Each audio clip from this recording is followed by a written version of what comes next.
Ganni teenya, gannittaa keenya. Arabooyichi sirraa hin bareedu. Imimmaan buusuun sirraa hin bareedu. Tasumallee jennaan. Eenyudhaaf jettee boochaa? Maali yoo qoramte qormaanni kanuma jirudha jechuudha. Akkuma barumsa baratanii qorumsa qoraman jireenya immoo qoramanii ittirraa baratu waan ta'eef ati dubartii cimtuudha. Dubartii ogeettidha waan taateef imimmaan keetiin harka xaragachuuma hin qabdu. Kunis irraallee hin eeggamu. Siifis hin ta'u jechuudha. Kanaaf bo'uun sirraa hin barbaachisu. Namoonni si jibban akkuma jiran namoonni si jaalatan immoo baay'ee jira, kumaatama jira jechuudha. Kanaaf ati akkuma kaleecha san akka dhaabbattu waaqa kee kadhachuu, tsalootii kee godhachuudha malee boochee imimmaan kee xaragachuun tasumallee sirraa hin bareedu jechuudha. Kanaafuu hin boo'ini jechuudha. Saroota sitti duttuu jettee hin boo'in. Bo'uun homaa takkallee sin barbaachisu waan ta'eef. Kanaaf yaa ganni teenya. Nutuu si jaalanna jechuudha. Gizee akkanatti boochuu yoo si arginu immoo nullee gatteenye hojii madaamii dhiisne si wajjin bo'aa jirra jechuudha. Dhuguma sinin jedhaan. Ani ganniin baay'ee garaana nyaatte baay'ees nama rarte jechuudha. Dhugaa waaqayyo maaliif jennaan anis ishiin beeku garuu onlaayinumaani jechuudha kan ishii beennu malee qaaman ishii biras dhaqee hin beeku, ishii sargee hin beeku. Garuu yoo akkanatti ishii argu dubartii cimtuu sun dubartii ogeettiin kan xiqqaadha guddaadha boochee ijoollee mana madaamti sagalee taate osoo naaf odoon jedhin osoo ani fiimesiidha jettee guyyaa takka of hin jajin. Mee warroota fiimesii kan nama dubbisan beektu? Kan namatti haasa'an beektu hin jirani jechuudha. Garuu ganni dhaxxee keessa yoo dubbiste nama dafee fiigee si deebisu jechuudha. Nama dafee dhufee si dhaqqabu saniin booda gara miidiyaa ishii mana ishii banattee fiiddee dhufteetoo sagalee nama sii ta'uudha jechuudha. Nagaallee hin daganne ashama harka fuune kabajamtootaaf daawwattoota hordoftoota keenya nageenyi koo kan jaalalaa fi kabajaa bakkaa fi lafa jirtanitti isiniif haa baay'atu. Anis obboleettiin keessan bakkaa fi lafa jirutti waaqayyoof galannaa ga'u nagaa fayyaa kootidha. Egaa akka warroonni mana keenyaaf haarawaa taatan like, share, subscribe gochuudhaan nu jabeessaa isiniin jecha. Warroonni duraan wajjin turtan immoo ulfaadhaa galatoomaa isiniin jenna. Namni nama kuffisuuf yaadu baay'een jiraachuu danda'a. Har'a ganniitti sababuma viidiyoo xiqqoon gadi bahisaniif kaameraa xiqqoon kaameraan dhussaa gadi bahisanii fi uummanni tiktookii akkuma jiru ganni irratti duule. Kan ganniidhaa dubbatutu jira, kan ganni irra dubbatutu jira, kan immoo ishiitti kolfuutu jira jechuudha. Keessa darbee namni takka Amaaraa Oromoodhaa odoon jedhin ittuma ka'eetti duule jechuudha.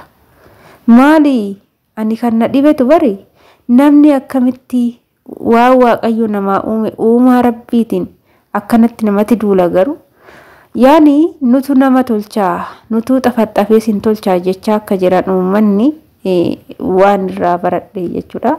Inna asumarraan gara ganni yoon deebi'e jechuudha. Ati intala kaayyoo qabeettidha. Intala mul'ata qabduudha. Maaliif akka jiraattuu fi maal gochaa akka jirtu dubartii sirriitti gadi fageenyaan beektuudha waan taateef ati saree sitti waccu, adurree sitti waccu maaliif iddoo kennita qoy? Jabaattee imalli kee dheeradha. Karaan ati irra deemaa jirtu baay'ee dheeradha. Karaa milkaa'inaa qaxxaamuranii bakka yaadan ga'uuf immoo dadhabbii, bu'aa ce'ii, kufaatii waan baay'een nama mudata.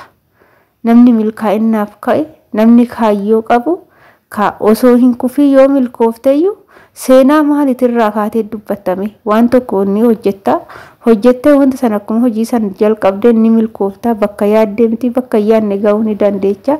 Haa ta'utii garuu gaafa wanta saniin bakka guddaa wayii geeche bakka ati yaadne sun taane bakka waaqayyo yaadee si eebbisee bakka saniin gaafa si ga'ee eechaa ka'ee neecha ga'ee maalan ta'e gufuu meeqannaa natti dhufee waa meeqanna kuffisuu yaalee garuu san keessa darbee inuma nas ga'ee jettee kan dubbattu jechuudha. Garuu yoo kufaati sitti dhufne yoo gufuu sitti dhufne yoo qormaanni sitti hin baay'anne boru seenaa kee maalirraa kaatee dubbatta?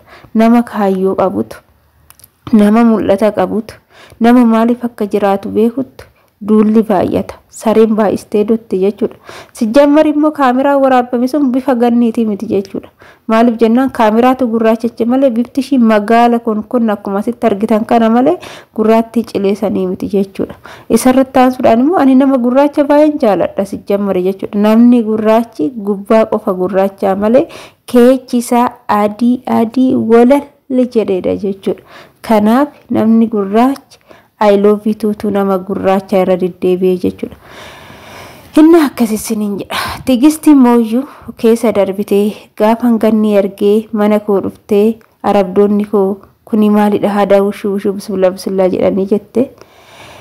Bakka kanatti immoo deebisuuf yoo nan dhufe jechuudha tigistiidhaa fi arabdoonni jechuudha. Unkaan Abashaa Itoophiyaa dhiisaati. Isa kun warra gurraacha Ugandaa jedhasan ni beektu. Ugandaa suni yookaan dabbasaan qabani yookaan bifa hin qabani yookaan nama hin fakkaatan. Daldeechaa fi namoota Ugandaa sana addaan baastee hin beektu. Hidhiin isaanii kun agawii gaggaa. Dabbasaan isaanii kun firee lamatu irra jira. Isii akka waan dhadhaan olitti maranii akka kunoo inni shunkurtii yookaan midhaan gamana biqilee akkas jira jechuudha dabbasaan isaanii. Niif galee bifatti immoo waan nama nyaata fakkaatu baay'ee nama sodaachisu. Garuu arabdoonni immoo nama akkasiitu jaalattee filattee mana ofii keessa hojjechiifachaa jirti jechuudha. Maaliif mana ofii keessa hojjechiifatti? Daa'imman isaanii immoo namoota gurraacha kana akkatti jaalatanii jechuudha. Anamma jarri kiyya kun nama gurraacha baay'ee jaalannaa naan jedhu jechuudha. Dhugaa Waaqayyo hin jaalannaa. Namni gurraachi dasna jedhaa jetti namittiin xiyyaafaa. Kanaaf jarri nama gurraacha sirritti jaalatus sirritti barbaadus. Yoo sobduu arabdoonni ishii argitee rifatanii nurraa gadi baasinaan jedhanii jette. Sobni maaliif barbaachisa? Kanumarra ijaarsi arginaananii si jibbee osoo jetteeni baay'ee bareeda jechuudha. Akkuma beekamu yeroo tokko jireenyi kuni waa baay'eedhaan nama qora. Ganni nama Dubaay deemuun ishii qoramtee boochee yookaan tigistiin adda bahuuf osoo hin taane tigistii hiriyyaa tiyya jettee tigistitti dhiyaattee Dubaay keessa teechee hojii hojjettee cimtee iddoo guddaa ga'uuf malee kun hundi narra ga'a jettee yaaddetii miti. Ishiin immoo yaa ta'uuti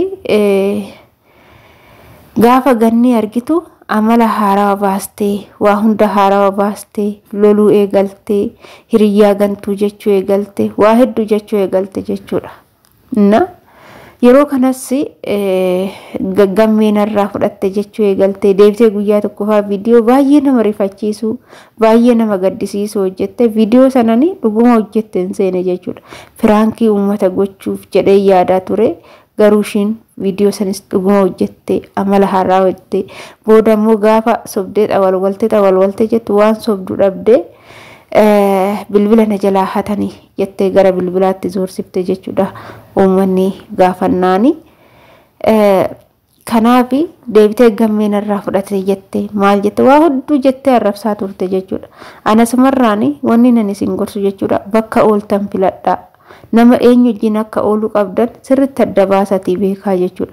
Hiriyyaan bara kana osoo ati hin beekin osoo tiyyaa jettee eeggattu osoo na baata dugda isaanittuu odoo waa ta'eyyuu isaantu na eegaa jettee kan yaaddu boolloo qofforee si awwaalaa nama awwaalaa jechuudha. Hiriyyaan bara kana odoo ati hin beekin boolloo fi maaragumaan qofforee keecha gadi xabuun nama godha jechuudha.